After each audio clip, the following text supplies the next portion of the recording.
అటువంటి ఉపాసనలు చేయటం మంచిదే కదా. ఎక్కడంటే అక్కడ మాత్రమే ఆంజనేయ స్వామిని చూడటం కాదు, నీ దగ్గరకు వచ్చినటువంటి వాళ్ళల్లో కూడా ఆంజనేయ స్వామిని చూడగలిగాను.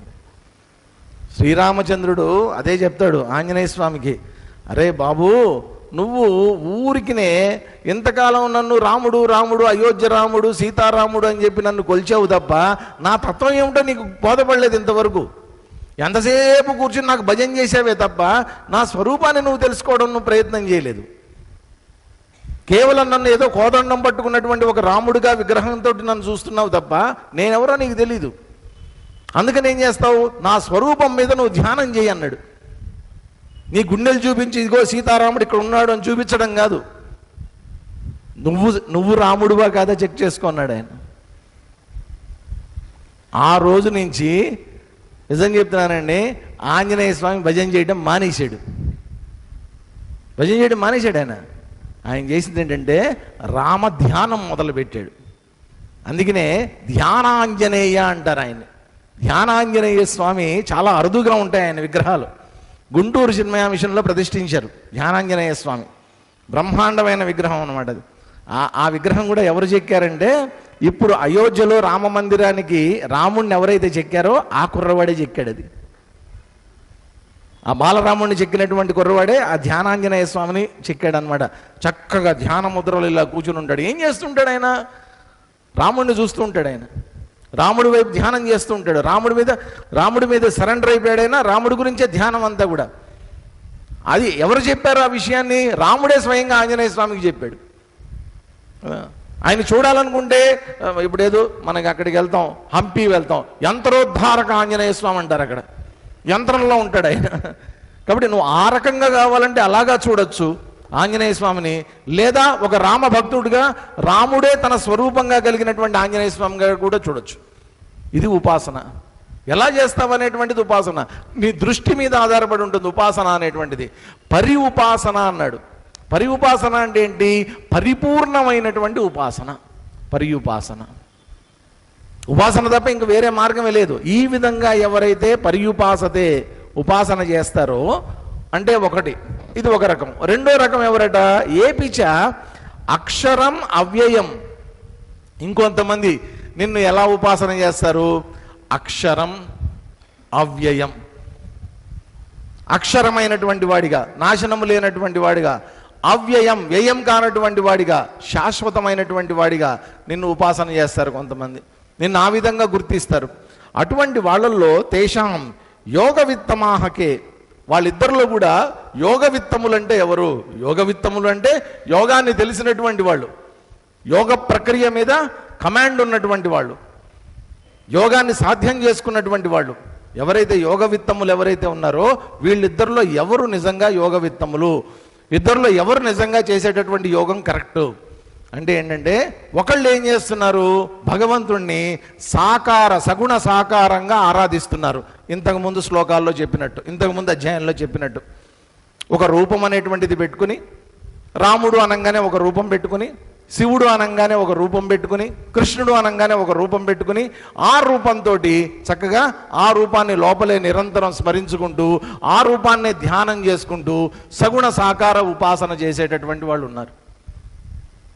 వాళ్ళందరూ మహాభక్తులు. వాళ్ళందరూ ఆ రాముడి యొక్క లీలలు పాడుకుంటూ, కృష్ణుడి యొక్క లీలలు పాడుకుంటూ, వెంకటేశ్వర స్వామి యొక్క గాథలు వినిపిస్తూ అందరికీ గానం చేసుకుంటూ చక్కగా బ్రహ్మాండమైనటువంటి భక్తులు వాళ్ళందరూ కూడా.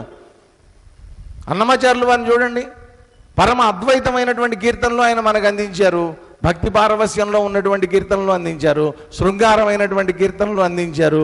కష్టంగా ఆయన అవసరమైతే 4 తిట్లు తిట్టాడు, అన్నీ చేశాడు ఆయన. ఉపాసన. వెంకటేశ్వర స్వామి నాకు దిక్కు, ఆయన తప్ప ఇంకెవరూ లేరు అనేటువంటి శరణాగతి. ఇంకా కొంతమంది ఎట్లా చేస్తారు అంటే, ఉపనిషత్తులో అధ్యయనం చేసినటువంటి వాళ్ళు, బ్రహ్మసూత్రాలని బాగా స్టడీ చేసినటువంటి వాళ్ళు, జ్ఞాన సంపన్నులైనటువంటి వాళ్ళు కూడా భగవంతుడిని ఉపాసన చేస్తారు. ఎలాగా, రూపం లేకుండా నిరాకారంగా చేస్తారు, నిరాకార నిర్గుణంగా. కాబట్టి ఇద్దరు చేసేటటువంటి వాళ్ళు ఇద్దరికీ ఫలితాలు వస్తాయి, ఖచ్చితంగా వస్తాయి. ఎందుకంటే ఇద్దరు చేసేటటువంటిది సాధనే. దీంట్లో సగుణ సాకారంతో చేసేటటువంటి వాళ్ళు, నిర్గుణ నిరాకారంగా చేసేటటువంటి వాళ్ళల్లో ఇద్దరిలో తేషాం వాళ్ళిద్దరిలో కూడా కే యోగ విత్తమాహ, యోగ విత్తముడు ఎవడు, నిజమైనటువంటి యోగం చేసినటువంటి వాడు ఎవడు అనేటువంటి ప్రశ్నతోటి 12వ అధ్యాయం ప్రారంభమైంది నిన్న. సో దానికి శ్రీకృష్ణ పరమాత్మ యాజ్ యూజువల్ ప్రతిసారిలాగానే ఎప్పుడు కూడా శ్రీకృష్ణ పరమాత్మ డైరెక్ట్గా సమాధానం చెప్పడు. అది ఆయన నైజం. ఎప్పుడు చెప్పడు ఆయన. 2 చూపించి దీంట్లో ఏది తీసుకోమంటావు కృష్ణ అని అంటే పొరపాటును కూడా ఏ తీసుకో లేదా బి తీసుకో అని ఎప్పుడు చెప్పడు ఆయన. ఎందుకనంటే శ్రీకృష్ణ పరమాత్మ చెప్పేదంతా కూడా 2 కానటువంటి ఏకమైనటువంటి తత్వం గురించి చెప్తాడు ఆయన. అందుకోసమని 2 అనేటువంటి దాన్ని ఆయన ఖండిస్తాడు ఎప్పుడు కూడా. 2 కాదు, ఉన్నది ఒకటే. 2గా నీకు కనిపిస్తున్నాయి తప్ప ఉన్నది ఒకటే. 2 ఎందుకున్నాయి? 2 రకాల వాళ్ళు ఉన్నారు కాబట్టి 2 ఉన్నాయి తప్ప ఉన్నది మాత్రం ఒకటే అన్నటువంటి సందేశాన్ని ఇస్తూ ఎప్పుడు ఆయన సమాధానాలు చెప్తూ ఉంటారనమాట. అలాగే చెప్తున్నాడు చూడండి ఇక్కడ. శ్రీ భగవానువాచ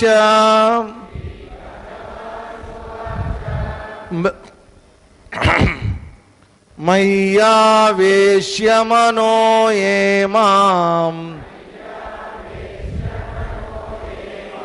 నిత్యయుక్త ఉపాసతే శ్రద్ధయా పరయోపేతాః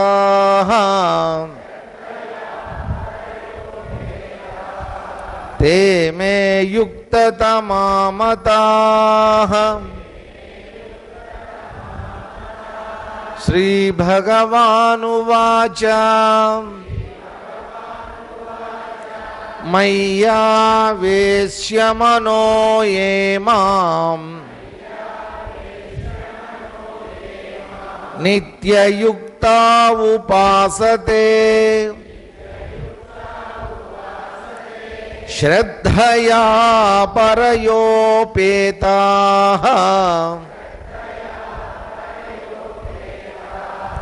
తే మే యుక్తతమా మతాః. కొన్ని పుస్తకాల్లో ఎలా ఉంటుందంటే శ్రద్ధయా పరయోపేతాస్తే మే యుక్త అంటే సంధి కలుస్తుంది అనమాట. మనం విడదీసుకున్నప్పుడు విసర్గకి విసర్గ, తర్వాత అక్షరానికి తర్వాత అక్షరం విడిపోయింది. కలిసి ఉంటే స్తే మే యుక్తతమా మతాః అని వస్తుంది. ఇంకొకసారి చదువుదాం, 3వసారి కూడా. శ్రీ భగవానువాచ మయ్యావేశ్య మనో ఏ మాం నిత్యయుక్త ఉపాసతే శ్రద్ధయా పరయోపేతాః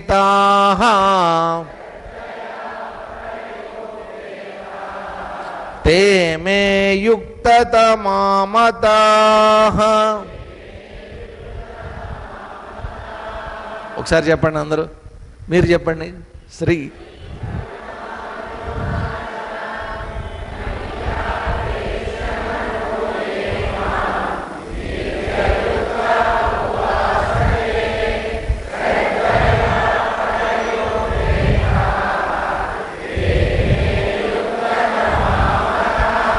ముందు శ్లోకం కూడా కలిపి చెప్పండి ఒకసారి. అర్జునోవాచ నుంచి.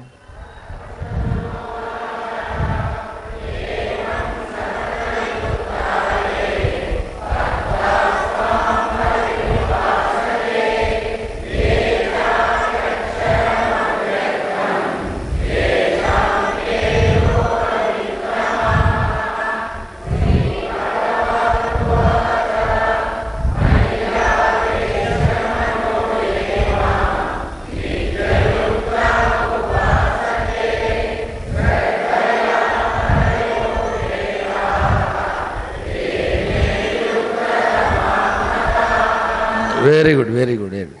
శ్రీ భగవాను వాచ, భగవానుడు అన్నాడు. ఏమన్నాడు? మయి మనః ఆవేశ్య. నువ్వు ఫస్ట్ చేయాల్సింది ఏంటంటే ఇవన్నీ పక్కన పెట్టు. ఎవరు ఉపాసన చేస్తారు, సాకారమా నిరాకారమా, ఇదంతా కాదు నాకు కావాల్సింది. నాకు కావాల్సింది వేరే ఉంది. ఏంటది? మయి మనః ఆవేశ్య, నా లోపల మనస్సు అనేటువంటిది నిలిపి ఉంచి. ఎవరిలో నిలిపి ఉంచమంటున్నాడు? భగవంతుడు స్వయంగా చెప్తున్నాడు. మనసును ఎక్కడ నిలపాలట? భగవంతుడిలో నిలిపి. భగవంతుడిలో నిలిపి ఏం చేయాలి? నిత్యయుక్త పరయా శ్రద్ధయా ఉపేత. నిత్యయుక్త, నిత్యము యుక్తితోటి. యుక్తి అంటే ఏంటి? తనను తాను నిగ్రహంలో ఉంచుకుని, తన ఇంద్రియాలు, తన మనస్సు, తన బుద్ధి అన్నిటినీ కూడా నిగ్రహంలో ఉంచుకుని నిర్దుష్టమైనటువంటి పద్ధతిలో ఏం చేయాలట? పరయా శ్రద్ధయా ఉపేత. పరమమైనటువంటి శ్రద్ధ. మామూలు శ్రద్ధ సరిపోదండి. మామూలు శ్రద్ధ అంటే ఏంటి? మామూలుగా మనం పిల్లలకి చెప్పేటటువంటి శ్రద్ధ. శ్రద్ధగా చదువుకో అని చెప్తాం, శ్రద్ధగా జీవించని చెప్తాం, శ్రద్ధగా మనసు పెట్టి అంటాం.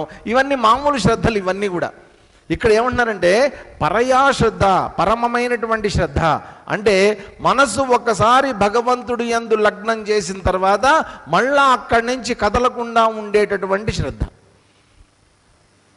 ఫోకస్డ్ అంటారు అనమాట ఇంగ్లీష్లో. ఫోకస్డ్గా ఉండటం. వేరే ఎవరు కూడా ఎన్ని రకాలైనటువంటి డిస్టర్బెన్సెస్ వచ్చినా కానీ, ఎన్ని రకాలైనటువంటి ఆటంకాలు వచ్చినటువంటి కానీ మనసు పూర్తిగా దాని అందే లగ్నం చేసి ఉంచటం. అటువంటి ఎవరైతే నిశ్చలమైనటువంటి భక్తితోటి, శ్రద్ధతోటి ఉపేతాహ కూడుకొని, ఏ మాం ఉపాసతే, ఎవరైతే ఆ విధంగా నన్ను ఉపాసన చేస్తారో, తే యుక్తతమాహ శ్రేష్ఠ మే మతాహ, అటువంటి వాళ్ళు యోగంలో ఉత్తమమైనటువంటి వాళ్ళని, శ్రేష్ఠులు అనేటువంటిది నా మతం, నా నమ్మకం, నా ఉద్దేశం. మే మతం అంటే ఏంటి? మతం అంటే నా అభిప్రాయం, అభిమతం. మన అభిమతం అంటాం. అభిమతం అంటే నా యొక్క అభిప్రాయం. నా యొక్క అభిప్రాయం ఏంటి? భగవంతుడి యొక్క అభిప్రాయాన్ని చెప్తున్నాడండి ఇక్కడ.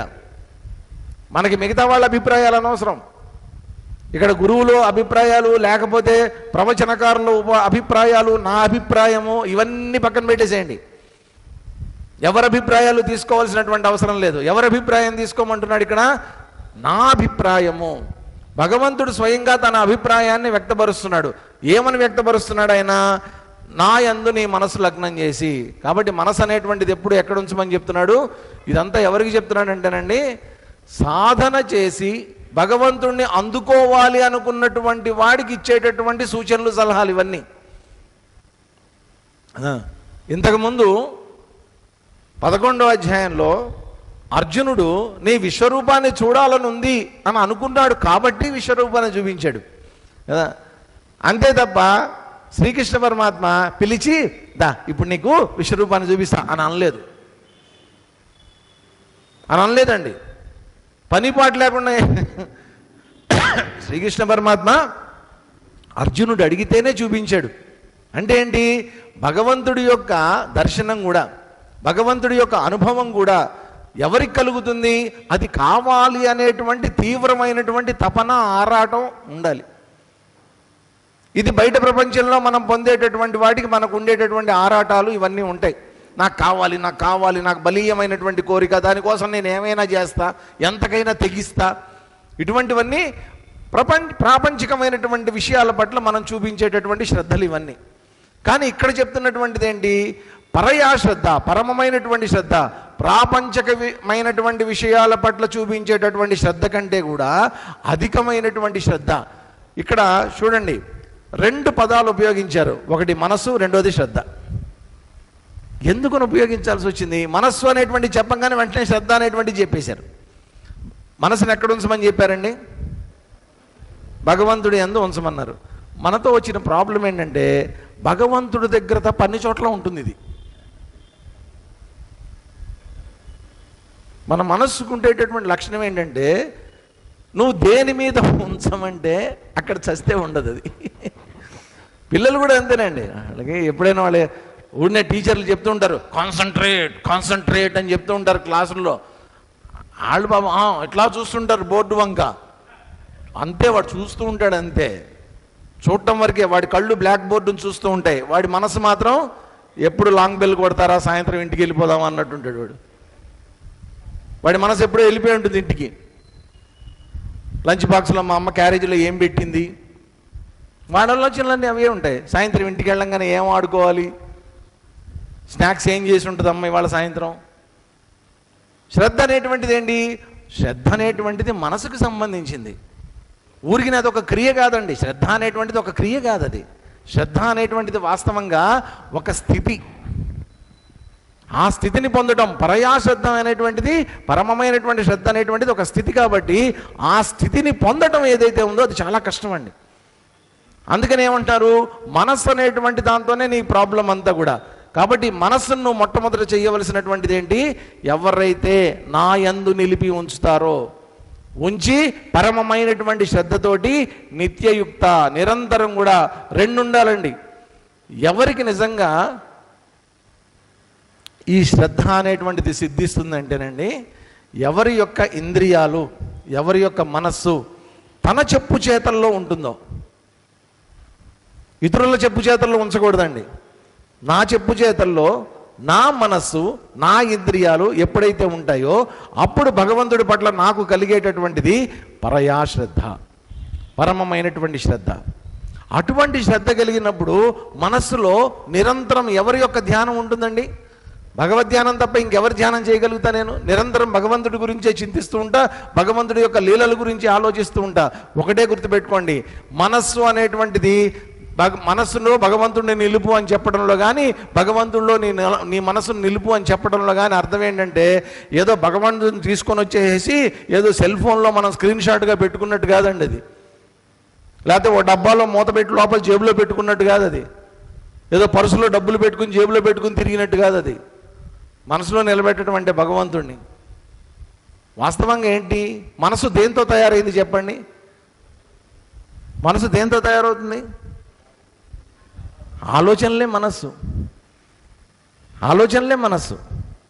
ఆలోచనలు తయారు చేస్తేనే, ఆలోచనలతో తయారు చేస్తేనే మనస్సు అనేటువంటిది తయారవుతుంది. ఆలోచనలే లేవనుకోండి, మనస్సు లేదు. మామూలుగా ఎవరన్నా అప్పుడప్పుడు కోపంలో అంటూ ఉంటారు, నీకు అసలు మనసే లేదురా అంటూ ఉంటారు. అవాస్తవం. మనసు లేకుండా ఎవ్వరు ఉండరండి. మనసు లేనటువంటి స్థితి ఎప్పుడు వస్తుందంటే, ఒకటి మన జీవితంలో మనకి ఇంతకుముందు కూడా మనం చూసాం, గాఢ నిద్ర అంటాం. ఒకటి జాగ్రత్త అవస్థ, ఇప్పుడు మనం ఉన్నటువంటి జాగ్రత్త అవస్థ. ఇంటికి వెళ్ళిన తర్వాత, నిద్రపోయిన తర్వాత మనం స్వప్నావస్థలోకి వెళ్తాం. స్వప్నావస్థలోకి వెళ్ళినప్పుడు అక్కడ కూడా మనసు పనిచేస్తూ ఉంటుంది. మనసు పనిచేస్తూ ఉంటుంది కాబట్టి కలలు అవన్నీ వస్తూ ఉంటాయి. కానీ ఎప్పుడో అనుకోకుండా ఒక్కొక్కసారి గాఢ నిద్ర అంటాం, డీప్ స్లీప్లోకి వెళ్ళిపోతాం మనం. సుషుప్తి అవస్థ. ఆ సుషుప్తి అవస్థ అంటే ఏంటి? శంకరాచార్యుల వారు బ్రహ్మాండంగా వర్ణించి చెప్తారనమాట. సుషుప్తి అవస్థ అంటే ఏంటంటే ఏమంటారు ఏంటి, అహం కిమపి నజానామి సుఖేన మయా నిద్రానుభూయత ఇది స్థితి. ఏంటిట గాఢ నిద్ర అంటే, అహం కిమపి నజానామి, నాకు ఏమీ తెలియలేదు. మరి ఏమైంది? సుఖేన మయా నిద్రానుభూయత ఇది, సుఖంగా నా చేత నిద్ర అనేటువంటిది పొందడం జరిగింది. ఇది గాఢ నిద్ర అట. నేను సుఖంగా నిద్రపోయాను, ఏం జరిగిందో నాకు తెలియదు ఆ టైంలో అని ఎప్పుడు చెప్తాడు? నిద్రలోంచి బయటకు వచ్చిన తర్వాత చెప్తాడు. నిద్రలో ఉండగా చెప్పగలడా విషయాన్ని? చెప్పలేడు కదా. నిద్రలో ఉండగా కలలు కంటూ ఉంటాం మనం. ఆ కలలు కంటూ ఉన్నటువంటివి నిద్రలో మనకి తెలుస్తూ ఉంటాయి. అయ్యో ఇదేంటి ఇలాంటి కళ వచ్చిందని ఎప్పుడు తెలుస్తుంది మనకి? బయటకు వచ్చిన తర్వాత తెలుస్తుంది. కాబట్టి నీకు వచ్చేటటువంటి కళ గురించి నువ్వు తెలుసుకోవాలంటే మళ్ళీ ఎక్కడికి రావాలి? జాగ్రత్త అవస్థలోకి రావాలి. నీకు గాఢ నిద్ర అనేటువంటిది వచ్చిందని ఎప్పుడు తెలుస్తుంది నీకు? నిద్రలోంచి బయటకు వచ్చినప్పుడు మాత్రమే తెలుస్తుంది. ఆ గాఢ నిద్రలో ఉన్నప్పుడు మాత్రమే మనస్సు అనేటువంటిది పని చేయటం ఆగిపోతుంది. అక్కడ మనసు పనిచేయదు, బుద్ధి పనిచేయదు, కేవలం శరీరంగా ఉండిపోతుంది అంతే. శరీరము సూక్ష్మ శరీరం సూక్ష్మంగా, స్థూల శరీరం స్థూలంగా రెండు విడిపోతాయి దేనికవే. మనసులోకి వెళ్ళిపోతుంది, బుద్ధిలోకి వెళ్ళిపోతుంది, శరీరంగా మిగిలిపోయింది అక్కడ మంచం మీద. కేవలం ఒక పెద్ద కొయ్య దుంగ అక్కడ పడేసామనుకోండి, అలా పడుంటుంది అంతే. అలాగే మన శరీరం కూడా మంచం మీద అలా పడుంటుంది అంతే. కొంతమంది నాలాంటి వాళ్ళు అయితే గట్టిగా గురక కూడా పెడతారు. అంతకుమించి ఏముండదండి అక్కడ. ఏం జరుగుతుందో తెలియదు.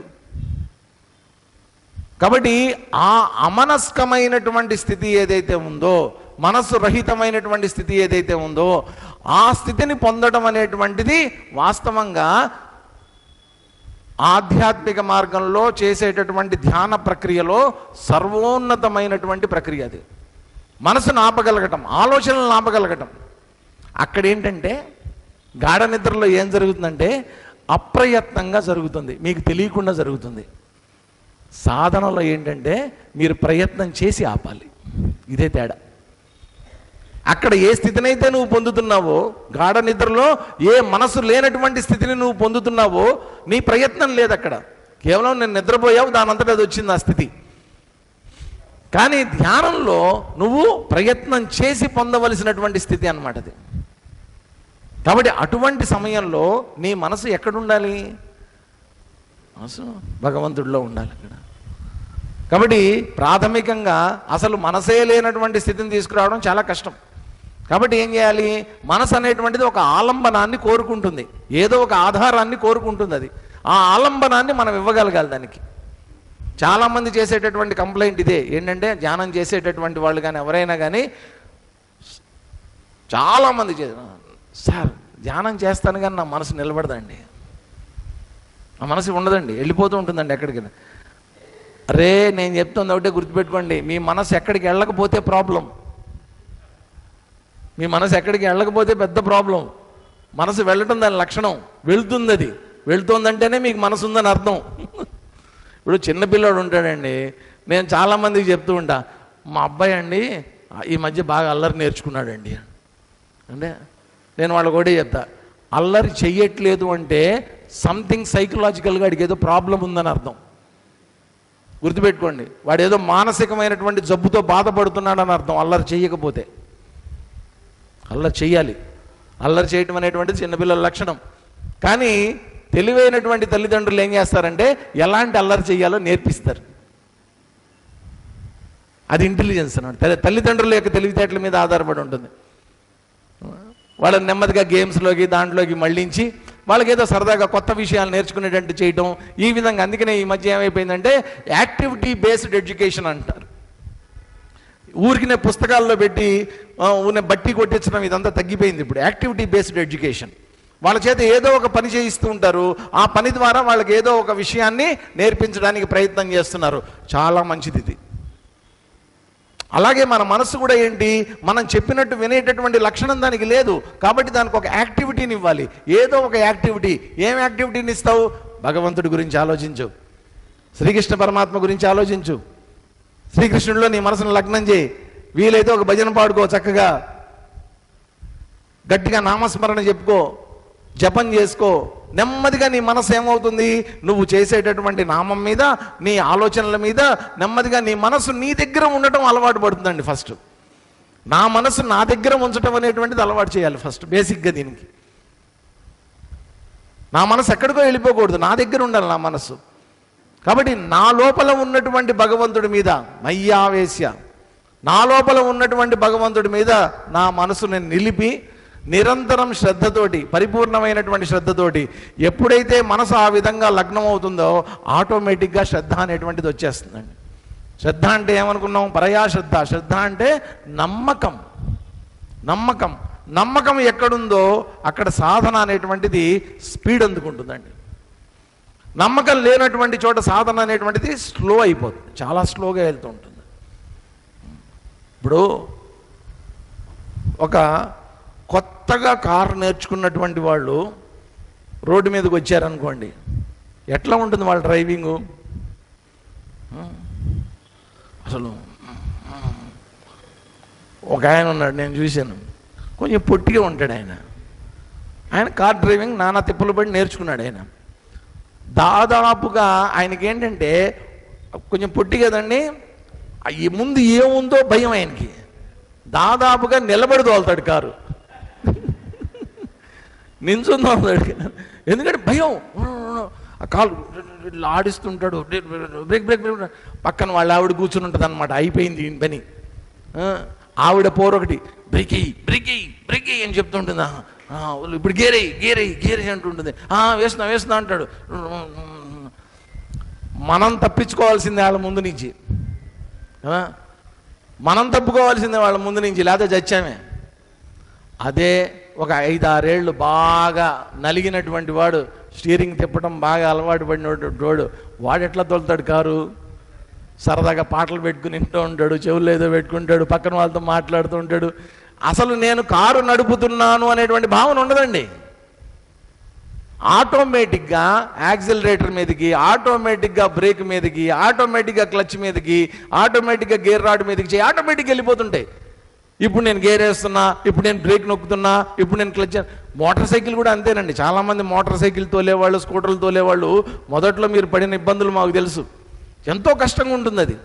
తర్వాత అసలు మీరు ఆలోచించను కూడా ఆలోచించరు. ఎప్పుడు బ్రేక్ వేస్తున్నారో మీకు తెలియదు, ఎప్పుడు యాక్సిలరేషన్ ఇస్తున్నారో తెలీదు, ఆటోమేటిక్గా జరిగిపోతూ ఉంటుందన్నమాట. ఆ విధంగా భగవంతుడు అనేటువంటి వాడు ఆటోమేటిక్గా మన మనసులో కనుక ఉండిపోతే మనం అన్ని పనులు చేస్తూనే ఉంటాం. ఈ ప్రపంచంలో అన్నీ జరుగుతూనే ఉంటాయి, అందరితో వ్యవహారం చేస్తూనే ఉంటాం. కానీ వెనక ఏం జరుగుతుంది? ఇవన్నీ కూడా ఏవో జరిగిపోతూ ఉంటాయి తప్ప నా దగ్గర నేనుంటా, నా లోపల నేనుంటా. ఎప్పుడు కూడా నా నుంచి నేను ఎప్పుడు దూరం కాను. కాబట్టి నా మనస్సు నా యందు నిలబెట్టి ఉంచడం ఏదైతే ఉందో అది నిజమైనటువంటి శ్రద్ధ, పరయా శ్రద్ధ. నా మీద నాకు నమ్మకం ఉండాలి, నా లోపల ఉన్నటువంటి భగవంతుడే అనేటువంటి నమ్మకం నాకు ఉండాలి. దాన్నే వేదాంతంలో సిద్ధి అంటారు అన్నమాట. సిద్ధి అనేటువంటిది ఏంటి? అక్కడ ఆల్రెడీ ఉంది. నీ లోపల భగవంతుడు అనేటువంటి వాడు ఆల్రెడీ ఉన్నాడని తెలుసుకోవటమేనండి. ఇదంతా చేసే ప్రయత్నం అంతా దేనికంటే లోపల ఉన్నటువంటి దాన్ని తెలుసుకోవటానికే ఈ ప్రయత్నం అంతా. రెండు ఆటంకాలు ఉన్నాయి దీంట్లో. ఒకటి ఏంటంటే నా లోపల భగవంతుడు ఉన్నాడు అనేటువంటి నమ్మకమైనా తగ్గిపోయి ఉండాలి. రెండోది శ్రద్ధన్నా లేకుండా ఉండాలి. ప్రాపంచిక విషయాల్లో పడి నలిగిపోతూ ఉండాలి. ఈ రెండిటి వల్ల భగవంతుడిని చేరుకోవడం తప్ప అన్నిటికంటే ముఖ్యమైనటువంటి కారణం ఏంటంటే నాకు అడ్డుపడేటటువంటిది, నన్ను ఆటంకపరిచేటటువంటిది ఏదంటే నా అహంకారం.